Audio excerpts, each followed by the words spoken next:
95 news ప్రతిక్షణం ప్రజాక్షేమం కోసం బులెటిన్ల ముందుగా హెడ్లైన్స్ చూద్దాం.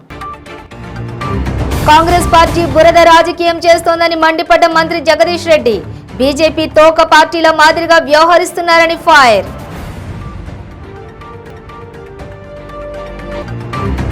చందానగర్ పోలీస్ స్టేషన్ పరిధిలోని ఓ నగల దుకాణంలో భారీ చోరీ. గోడకు కన్నం వేసి నగలెత్తికెళ్లిన దుండగులు. శంషాబాద్ ఎయిర్పోర్ట్ లో 42 లక్షల బంగారం పట్టుకునే కస్టమ్స్ అధికారుల తనిఖీలు. బంగారాన్ని పేస్ట్ గా అంతర్భాగంలో దాచుకుని వచ్చిన ప్రయాణికుడు. తెలుగు రాష్ట్రాల మీదుగా పరుగులు పెట్టనున్న మరో Vande Bharat express rail. Kacheguda railway station నుంచి కర్ణాటకలోని యశ్వంతపురకు నడవనున్న రైలు. డీటెయిల్స్ చూస్తే తెలంగాణలో కాంగ్రెస్ పార్టీ బురద రాజకీయాలు చేస్తోందని మండిపడ్డారు మంత్రి జగదీష్ రెడ్డి. రాష్ట్రంలో వరదల నష్టం మీద కేంద్రాన్ని ప్రశ్నించాల్సిన కాంగ్రెస్ పార్టీ నాయకులు బీజేపీ తోక పార్టీల మాదిరిగా వ్యవహరిస్తున్నారని ఆయన మండిపడ్డారు. వరదలు లేని గుజరాత్కి వేల కోట్ల రూపాయలను సహాయం చేస్తున్న కేంద్రంలోని బీజేపీ ప్రభుత్వం గత 4 సంవత్సరాలలో తెలంగాణలో జరిగిన వరద నష్టాన్ని కేవలం అంచనా వేసి చేతులు దులుపుకుందని ఆరోపించారు. దీనిపై కేంద్రాన్ని ప్రశ్నించాల్సిన కాంగ్రెస్ నాయకులు దివాలా కూరు రాజకీయాలు చేస్తున్నారని మండిపడ్డారు జగదీష్ రెడ్డి. సంబంధించి మేము మొదటి నుంచి చెప్తున్నట్టుగా కాంగ్రెస్ పార్టీ అనేది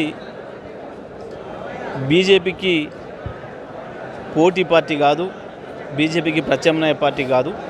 ప్రత్యేకించి తెలంగాణలో బీజేపీకి తోక పార్టీ అనే మాట మేము మొదటి నుంచి ఏదైతే చెప్తున్నామో అది నిజమని మళ్ళొక్కసారి రుజువు చేసింది కాంగ్రెస్ పార్టీ. ఇవాళ వరదలు వచ్చిన సందర్భంగా మరి బీజేపీ నాయకురాలుగా ప్రవర్తిస్తూ ఉన్న గవర్నర్ గారిని రమ్మని ఆహ్వానించడానికి మీరు వెళ్ళిందంటేనే కాంగ్రెస్ పార్టీ యొక్క దివాలా కోరుతనం అర్థమవుతూ ఉంది. కాంగ్రెస్ పార్టీకి మోడీ మీద ఉన్న నమ్మకం కేసీఆర్ గారి మీద లేదనే విషయం అర్థమవుతూ ఉంది. ఒక దిక్కు వాళ్ళ నాయకుడు పైన రాహుల్ గాంధీ గారు మోడీకి కార్యకర్తలాగా పనిచేస్తున్నాడు అనే మాట ఏదైతే ప్రచారంలో ఉందో అది నిజమని చెప్పే విధంగా ఇవాళ ఈ రాష్ట్ర కాంగ్రెస్ పార్టీ కూడా ప్రవర్తిస్తూ ఉంది. వాస్తవానికి వాళ్ళకు నిజంగానే బీజేపీ మీద వ్యతిరేకత ఉంటే, బీజేపీకి ప్రత్యామ్నాయమైన పార్టీ అయితే మరి మోడీ మీద భ్రమలు పెంచే పద్ధతుల్లో మోడీ గారు ఇక్కడ పెట్టిన గవర్నర్ దగ్గరికి వెళ్ళి పిలవడం అంటే దీంట్లో ఉండే అంతరార్థం ఏందో కూడా ప్రజలందరూ కూడా అర్థం చేసుకోవాలి. పైగా వరదలను రాజకీయం చేసే బురద మనుషులు వీళ్ళు. వరదలు ఇంకా పూర్తిగా ఆగిపోనే లేదు, ఇంకా కొనసాగుతూనే ఉన్నాయి. ఇటువంటి పరిస్థితులలో మేము ప్రభుత్వంగా ముఖ్యమంత్రి గారు ప్రతి క్షణం అప్రమత్తంగా ఉండి రాత్రి పగలు అధికారులను, ప్రజాప్రతినిధులను, చివరికి మా పార్టీ కార్యకర్తలను కూడా రంగంలో దించి ఎక్కడికక్కడ సహాయ కార్యక్రమాల్లో పాల్గొనే విధంగా చేసిన విషయం రాష్ట్ర ప్రజలందరికీ కూడా తెలుసు. ఇవాళ విద్యుత్ విషయం కూడా చూసినారు. ఎక్కడ కూడా ఒక నిమిషం విద్యుత్ పోనీయకుండా ఇంత పెద్ద ఎత్తున వర్షాలు, వరదలు, కుండవృష్టి వర్షాలు వస్తే కూడా, కుంభవృష్టి వర్షాలు వస్తే కూడా ఎక్కడ కూడా చిన్న ఇబ్బంది జరగకుండా ఏ రకంగా వెంటనే మళ్ళీ పునరుద్ధరిస్తున్నామో రోడ్డు సౌకర్యాలు. చందానగర్ పోలీస్ స్టేషన్ పరిధిలోని ఓ నగల దుకాణంలో చోరీ జరిగింది. చందానగర్ గాంధీ విగ్రహం వద్ద ఉన్న ఫక్రోజ్ లాల్ చంద్ జ్యువెలరీ షాప్లోని చోరీ జరిగింది. నగల దుకాణానికి ఆనుకుని ఉన్న వస్త్ర దుకాణం గోడకు కన్నం వేసి నగల దుకాణంలోకి దుండగులు ప్రవేశించారు. దుకాణం యజమాని రావడంతో ఘటన తెలిసింది. పోలీసులు సైబరాబాద్ క్లూస్ టీం ఘటనా స్థలాన్ని పరిశీలించారు. డోర్ కొట్టి డోర్ పలగొట్టి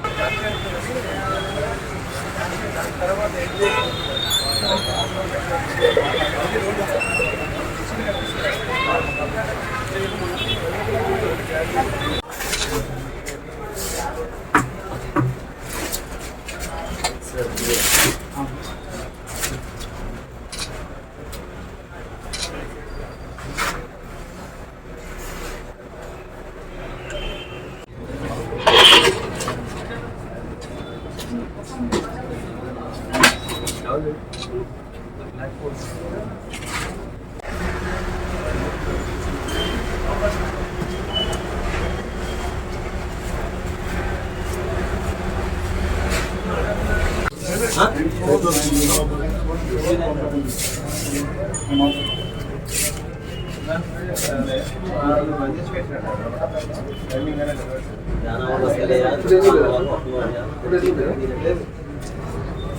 శంషాబాద్ ఎయిర్పోర్ట్లో కస్టమ్స్ అధికారుల తనిఖీలలో బంగారం పట్టుబడింది. 42 లక్షల విలువ చేసే 701 గ్రాముల బంగారం స్వాధీనం చేసుకున్నారు. దోహా నుండి హైదరాబాద్ వచ్చిన ప్రయాణికుడి బంగారాన్ని పేస్టుగా మార్చి క్యాప్సిల్స్లోని నింపి శరీర అంతర్భాగంలో దాచుకుని వచ్చాడు.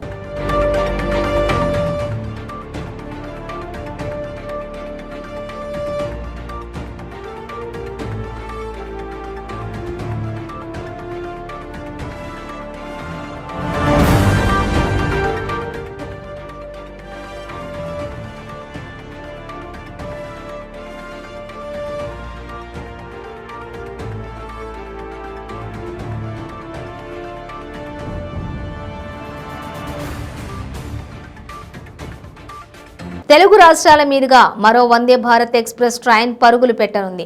హైదరాబాద్ కాచిగూడ రైల్వే స్టేషన్ నుంచి కర్ణాటకలోని యశ్వంతపురకు ఈ ట్రైన్ నడవనుంది. ఏపీలోని నంద్యాల జిల్లా డోన్ మీదుగా ఆగస్టు 6న వందే భారత్ ఎక్స్ప్రెస్ ట్రైన్ ప్రయాణించనున్నట్లు Guntakal division additional railway manager వెల్లడించారు. గంతకలు డివిజన్లోని డోన్ రైల్వే స్టేషన్ మొదటిది కావడంతో ఇక్కడి నుంచి ప్రారంభోత్సవాలు జరుగుతున్నాయన్నారు. డోన్ నుంచి కాచిగూడ వరకు వందే భారత్ ట్రయల్ రన్ ను నిర్వహించారు.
విద్యుత్ ఉద్యోగుల సమస్యలను పరిష్కరించకపోతే ఉద్యమం ఉధృతం చేస్తామని విద్యుత్ ఉద్యోగుల జేఏసీ నాయకులు స్పష్టం చేశారు.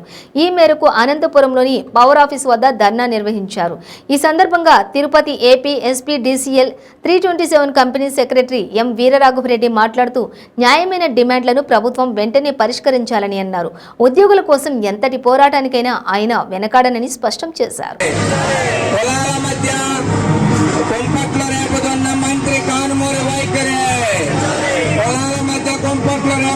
మంత్రి కారుమూరి బీసీలకు అండా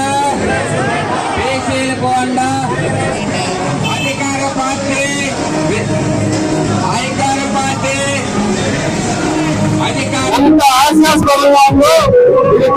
తెచ్చుకోవాలి. ఈ రోజు ఈ జాతీయాంకంతో 24,000 కోట్లు అభివృద్ధి చేశారని చెప్పి 2 కోట్లు వేలుపూరు గ్రామంలో ఈ కమ్యూనిటీ హాల్స్ కి ఇవ్వలేని వారిని ఏ విధంగా ఏ మొహం పెట్టుకుని ప్రేక్షణ చేస్తాం. ఈరోజు బీసీలను అర్థం పెట్టుకుని వేలుపూరు గ్రామంలో నువ్వు ఆడుతున్నటువంటి నాటకాలు చదవని సందర్భంగా తెలియజేస్తున్నాం. వేలుపూరు గ్రామ ప్రజలు చాలా విజ్ఞతగా ఉంటారు. వేలుపూరు గ్రామ బీసీలందరూ కూడా ఒకే మాట మీద ఉంటారు. తరతరాలుగా ఇక్కడ ఈ గ్రామంలో కుల మతాలకు అతీతంగా అభివృద్ధి కార్యక్రమాలు చేసుకుంటున్నాం, సంక్షేమ కార్యక్రమాలు చేసుకుంటున్నాం. ఈ రోజు నువ్వు ఈ రాజకీయ పక్కన గడుపుకోవడం కోసం, ఈ రోజు నువ్వు నీ రాజకీయంగా ఉనికిని కాపాడుకోవడం కోసం వేలుపూరులో నువ్వు ఎన్ని విన్యాసాలు చేసినా రాబోయే రోజుల్లో ఎప్పుడూ కూడా ఈ గ్రామంలో మెజారిటీ రాదని సందర్భంగా తెలియజేస్తున్నాం. గుంటూరు జిల్లా నరసరావుపేటలోని మున్సిపల్ కార్మికులు మున్సిపల్ కార్యాలయాన్ని ముట్టడించి రోడ్డుపై వంట వార్పు కార్యక్రమం నిర్వహించారు. ఈ సందర్భంగా పలువురు మాట్లాడుతూ మున్సిపల్ ఆబ్కాస్ సిబ్బందిని పర్మనెంట్ చేసి సమాన పనికి సమాన వేతనం ఇవ్వాలని డిమాండ్ చేశారు. క్లాబ్ డ్రైవర్లకు 18,500 ఇవ్వాలని కోరారు. సీఎం జగన్ ప్రతిపక్షంలో ఉన్నప్పుడు ఎన్నో హామీలు ఇచ్చారని ఇంతవరకు వాటిని అమలు చేయలేదని అన్నారు. ముఖ్యమంత్రి గారితో రద్దు చేయాలి ఆబ్కాస్ విధానాన్ని, పర్మనెంట్ చేయాలి మన కాంట్రాక్ట్ కార్మికులందరినీ, పర్మనెంట్ చేయాలి మన కాంట్రాక్ట్ కార్మికులందరినీ. జిందాబాద్ జిందాబాద్ జిందాబాద్ జిందాబాద్. రద్దు చేయాలి ఆబ్కాస్ విధానాన్ని, రద్దు చేయాలి ఆబ్కాస్ విధానాన్ని. చేయకుండా మా శ్రమను దోపిడీ, చేయకుండా మా శ్రమను దోపిడీ, చేయకుండా మా శ్రమను దోపిడీ. రద్దు చేయాలి, పర్మనెంట్ చేయాలి మన కాంట్రాక్ట్ కార్మికులందరినీ, పర్మనెంట్ చేయాలి మన కాంట్రాక్ట్ కార్మికులందరినీ. చర్చలకు పిలవాలి మా నాయకులను, చర్చలకు పిలవాలి మా నాయకులను, చర్చలకు పిలవాలి మా నాయకులను, చర్చలకు. పోరాడతాం మా సమస్యల పరిష్కారం అయ్యేంత వరకు, పోరాడతాం మా సమస్యల పరిష్కారం అయ్యేంత వరకు. నా పేరు డి ఆహ్వానం, మున్సిపల్ యూనియన్ సెక్రటరీ. మన కార్మిక సోదరులను గత 25 ఏళ్లుగా ఇదే కార్మిక మున్సిపాలిటీ శాఖలో పనిచేస్తూ ఇంతవరకు ఏ ప్రభుత్వం వచ్చినా పర్మనెంట్ చేస్తాం అని చెప్పని అధికారులు ప్రభుత్వాలు ఎప్పుడైనా కానీ వచ్చి వాగ్దానాలు చేసి పోవడమే కానీ ఇంతవరకు మమ్మల్ని పర్మనెంట్ చేసిన దాఖలాలు లేవు. గత ప్రభుత్వం చూడబోతే మిమ్మల్ని పర్మనెంట్ చేస్తామని చెప్పని చంద్రబాబు గారు వచ్చారు. చంద్రబాబు గారు 5 ఏళ్ళు 279 జీవో తీసుకొచ్చి కార్మిక సోదరులందరూ కూడా తీసేసే ఏర్పాటు చేయాలని చెప్పి చూశాడు. అప్పుడు ప్రతిపక్షంగా ఉన్న జగన్మోహన్ రెడ్డి గారు మీరు కాంట్రాక్ట్ కార్మికులందరినీ పర్మనెంట్ చేస్తారా లేదా, లేకపోతే మా ప్రభుత్వం వచ్చిన వెంటనే. కడప కమిషనర్ సూర్యసాయి ప్రవీణ్ చంద్ను బదిలీ చేయించాలని వైసీపీ నేతలు కుట్ర పన్నుతున్నారని టీడీపీ పొలిట్ బ్యూరో సభ్యులు శ్రీనివాస్ రెడ్డి అన్నారు. కడప నగరంలో విలేకరుల సమావేశం నిర్వహించారు. అవినీతికి అడ్డుస్తున్నాడనే కమిషనర్ను బదిలీ చేయించేందుకు వైసీపీ నేతలు కుయుక్తులు పన్నుతున్నారని అన్నారు. నిజాయితీపరుడైన కమిషనర్ను బదిలీ గురించి చర్చించడం వైసీపీ నేతల దుర్మార్గపు చర్య అన్నారు. కడప ఎమ్మెల్యే, మేయరు, ఈ కార్పొరేటర్లు పాపం కమిషనర్ గారిని మాట వినడం లేదు. ఆయన బదిలీ చేయాలని తహతహలాడుతూ ఉన్నారు. అక్కడక్కడ నీతివంతమైన అధికారులు ఉంటారని ఊహించలేకపోయినారు. వాళ్ళ అవినీతికి అడ్డొస్తున్నాడని చెప్పి బదిలీ చేయాలని ఒత్తిడి తీసుకొస్తూ ఉన్నారు. వాళ్ళ అవినీతికి ఒత్తాసు పలకడం లేదని మనస్తాపం చెందినారంట పాపం కడప కార్పొరేషన్లో ఉన్న ప్రజాప్రతినిధులంతా. ఇది 2 రోజుల నుంచి పత్రికల్లో వస్తున్న కథనాలు, రహస్య భేటీల వివరాలు ఇవన్నీ కూడా చూస్తూ ఉన్నాం. అయ్యా ఎమ్మెల్యే గారు, మేయర్ గారు ఓట్లు వేయించుకున్నారు, కొంచెం నగరానికి మంచి పనులు చేసి అధికారం తెచ్చుకున్నారు, మంచిది, సంతోషం. అంతలోనే మీ అవినీతికి అడ్డొస్తున్నాడని ఆయన ట్రాన్స్ఫర్ చేయడం ఏమన్నా న్యాయమా, భావ్యమా? ముందే రాష్ట్రంలో నిధుల కటకట, మీరిచ్చిన జీవోలకు అభివృద్ధికి ఎక్కడ పొంతనే లేదు. ఆయన ఏదో కార్పొరేషన్లో పన్నులు అవి ఇవి వసూలు చేసి అరాకొరా నిధులతో ఏదో నగరంలో అక్కడక్కడ అభివృద్ధి చేస్తూ ఉంటే మీ అవినీతికి అడ్డొస్తున్నాడని ఆయన ట్రాన్స్ఫర్ చేసే ప్రయత్నం చేస్తూ ఉంటారు. ఒక మంచి అధికారిని ట్రాన్స్ఫర్ చేస్తే అవినీతికి మీరే మూలమవుతారు, మీరే కారకులు అవుతారు. ఒక ఐఏఎస్ అధికారి, యువకుడు, మంచి పనులు చేస్తూ ఉన్నాడు నగరంలో. అటువంటి అధికారిని మీరు బదిలీ చేయాలని చూస్తే ఇది మీ ఒత్తిళ్లకు ముఖ్యమంత్రి లొంగితే నెల్లూరులోని బారా షహీద్ దర్గాలో జరుగుతున్న రొట్టెల పండుగలో నెల్లూరు రూరల్ ఎమ్మెల్యే కోటంరెడ్డి శ్రీధర్ రెడ్డి కుటుంబ సభ్యులతో కలిసి పాల్గొన్నారు. సతీమణి, కుమార్తె, మనవరాలతో కలిసి దర్గాకు చేరుకున్న కోటంరెడ్డికి దర్గా కమిటీ సభ్యులు స్వాగతం పలికారు.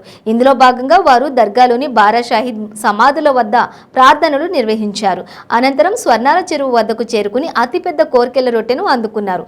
తదుపరి కోటంరెడ్డి మీడియాతో మాట్లాడుతూ దర్గా అభివృద్ధికి దివంగత మాజీ ఎమ్మెల్యే ఆనం వివేకానంద రెడ్డి తొలి పునాది రాయి వేశారని, అక్కడి నుండి కేంద్ర మంత్రిగా పనిచేసిన ముప్పవరపు వెంకయ్య నాయుడు, గత ప్రభుత్వంలో మంత్రిగా ఉన్న పొంగూరు నారాయణ, అప్పటి మేయర్ అబ్దుల్ అజీజ్, ప్రస్తుత రూరల్ నియోజకవర్గ ఇన్ఛార్జ్ ఆదాల ప్రభాకర్ రెడ్డి కృషి చేశారని గుర్తు చేశారు.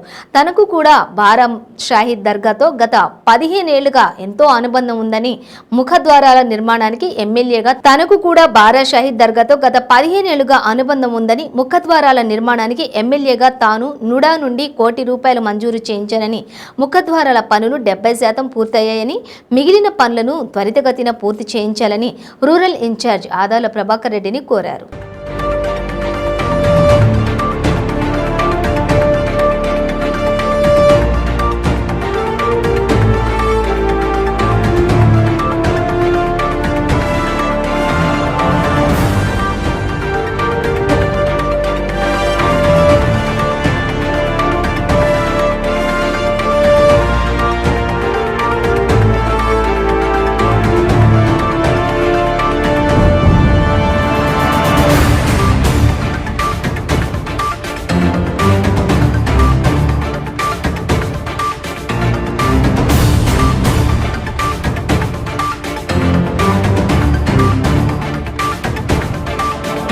నువ్వేం కావాలా?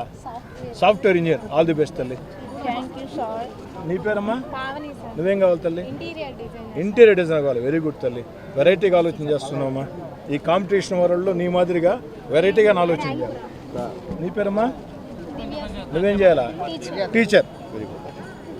చాలా సంతోషం.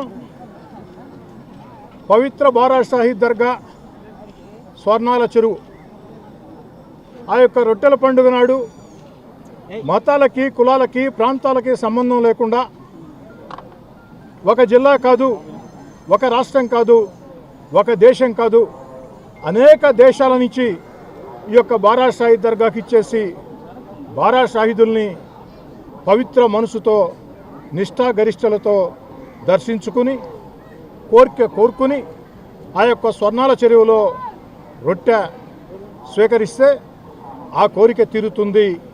ఇది అనేక సంవత్సరాలుగా కోట్లాది మంది ప్రజలకు ఉన్నటువంటి ఒక నమ్మకం, ఒక విశ్వాసం ఆ పవిత్ర బారా షాహీద్ దర్గా. ఆ యొక్క బారా షాహీద్ దర్గాతో నాకున్న అనుబంధం గురించి ప్రత్యేకంగా నేను చెప్పాల్సిన అవసరం లేదు. నేను శాసనసభ్యుడు కాకముందే, అంటే నేను 9 ఏళ్లుగా ఎమ్మెల్యే. ఫ్యాన్సీ డ్రెస్సులు, చిట్టిపొట్టి నడకలతో చిన్నారులు, సాంప్రదాయ వస్త్రాలు, పాశ్చాత్య దుస్తులతో మహిళలు అలరించారు. క్లాసిక్ ఎంటర్టైన్మెంట్స్ సంస్థ ఆధ్వర్యంలో విశాఖలో star kids 2023 star Andhra Pradesh 2023 fashion show grand finale నిర్వహించారు. 2 విభాగాల్లో ఈ పోటీలకు రాష్ట్ర వ్యాప్తంగా 68 మంది మహిళలు, చిన్నారులు హాజరయ్యారు. వీరిలో ఫైనల్స్ కు చేరిన అభ్యర్థుల మధ్య పోటీ ఉత్సాహభరితంగా నిర్వహించారు. విజేతలకు ముఖ్య అతిథులుగా విచ్చేసిన Bigg Boss fame Anil Rathod, న్యాయ నిర్ణేతలుగా వ్యవహరించిన mister Olympia Arun Pal, miss India 2022 Santoshini విజేతలకు బహుమతులు ప్రదానం చేశారు.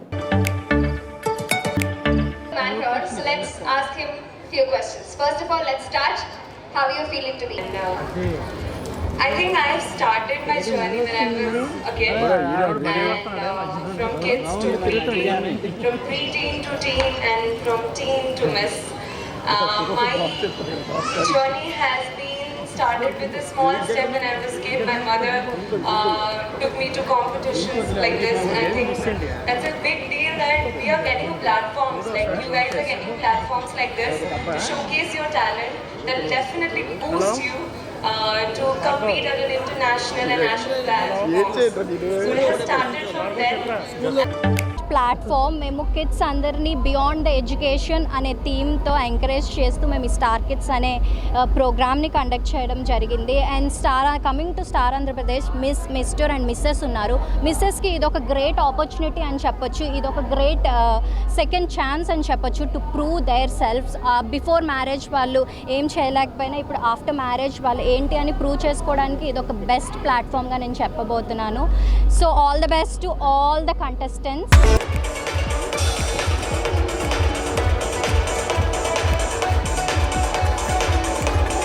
Followed by Dakshit. అంగన్వాడీ టీచర్లను ప్రభుత్వ ఉద్యోగులుగా గుర్తించాలని కోరుతూ మెట్పల్లి పట్టణంలోని ఎమ్మెల్యే క్యాంపు కార్యాలయంలో ఎమ్మెల్యే విద్యాసాగర్ రావుకు అంగన్వాడీ టీచర్లు తమ సమస్యలు పరిష్కరించాలని వినతి పత్రం అందించారు. ఈ సందర్భంగా వారు మాట్లాడుతూ కొద్ది సంవత్సరాలుగా ఐసిడిఎస్లో పనిచేస్తున్న తమను ప్రభుత్వ ఉద్యోగులుగా గుర్తించి వేతనాలు పెంచడంతో పాటుగా 10 లక్షల రూపాయల ఇన్సూరెన్స్ను అందించాలని వారు కోరారు. ఈ అసెంబ్లీ సమావేశంలోనే తమ సమస్యను పరిష్కరించాలని విజ్ఞప్తి చేశారు. ఈ కార్యక్రమంలో ఏఐటియుసి జిల్లా నాయకుడు ఉస్మాన్, అంగరి భాగ్యలక్ష్మి, నజీమా బేగం, మాదసు పద్మ, మాదసు లక్ష్మి, బి వనజ, సుమలత, గంగా, లక్ష్మి, మంగ, విజయలక్ష్మి, శ్రీదేవి, సవిత్రి తదితరులు అంగన్వాడీ టీచర్లు పాల్గొన్నారు.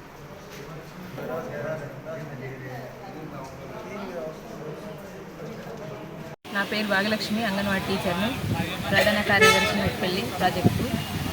శ్రీ గౌరవనీయులైన ప్రభుత్వ తెలంగాణ ముఖ్యమంత్రి గారికి మేము అంగన్వాడీ సమస్యలు విన్నవించుకుంటున్నాం. మేము 1975 సంవత్సరం నుంచి ఐసిడిఎస్ డిపార్ట్మెంట్లో మమ్మల్ని శిశు సంక్షేమం కింద అమలు చేశారు. వారికి మేము పనులు చేస్తున్నాము. ఇప్పటి వరకు మమ్మల్ని గౌరవ వేతనంతోనే ఉంచారు, కానీ మమ్మల్ని ప్రభుత్వ ఉద్యోగులుగా గుర్తించలేదు. మాకు కంపల్సరీ ప్రభుత్వ ఉద్యోగులుగా గుర్తించాలి. మళ్ళీ మాకు పెన్షన్ కావాలి. చట్ట ప్రకారం మాకు 26,000 జీతం ఖచ్చితంగా చేయాలి. తర్వాత అంగన్వాడీ టీచర్కు 10 లక్షల ఇన్సూరెన్స్ ఇవ్వాలి. ఆయా చనిపోతే ఆయా కూడా 10 లక్షల బీమా పథకాన్ని నిర్ణయించాలి. మమ్మల్ని గౌరవ వేతనం కాకుండా ప్రభుత్వ ఉద్యోగుల గుర్తించి మమ్మల్ని ప్రభుత్వ ఉద్యోగుల నియమించాలని కోరుతున్నాను. మేము ఈ అంగన్వాడీ పనులు చేసుకుంటూ కూడా ఇతరతర డిపార్ట్మెంట్లలో చాలా వరకు చేస్తున్నాము. బిఎల్ఓ అని, ఇంకా ఇతర ఎంఆర్ఓ ఆఫీస్ అని చాలా వర్కులు చేస్తున్నాము. ఎన్ని పనులు చేసినప్పటికీ మమ్మల్ని ప్రభుత్వ ఉద్యోగులకు గుర్తించడం లేదు. ఎందుకు? మేము ఇంత సేవ చేస్తూ ఊరికే పోదన్నట్టు మాకు ఇంత సేవ చేస్తున్నారు. గౌరవనీయులైన ముఖ్యమంత్రి గారికి మా అంగన్వాడీ టీచర్స్ అందరం నమస్కరించి పాదాభివందనాలు చేస్తూ మా విన్నపం మీకు వినిపిస్తున్నాం సార్. దయచేసి మీరు పెద్ద మనసుతోని అందరినీ గుర్తించిండ్రు. అదే పెద్ద మనసుతోని మా అంగన్వాడీ టీచర్ల మీరు ఒక చిన్న చూపు మా పైన చూసి మా జీతాలు పెంచి మమ్మల్ని రెగ్యులర్ చేయాలని కోరుచున్నాము. ఈరోజు మా ఎమ్మెల్యే గారికి వినతి పత్రం కూడా అప్పగించాము. ఈ అసెంబ్లీలో మీరు మా పై దృష్టి ఉంచి మమ్మలను గుర్తిస్తారని మా పాదాభివందనాలు తెలియజేస్తున్నాము. బులెటిన్ ముగించే ముందు హెడ్లైన్స్ మరోసారి. కాంగ్రెస్ పార్టీ బురద రాజకీయం చేస్తోందని మండిపడ్డ మంత్రి జగదీష్ రెడ్డి. బీజేపీ తోక పార్టీల మాదిరిగా వ్యవహరిస్తున్నారని ఫైర్.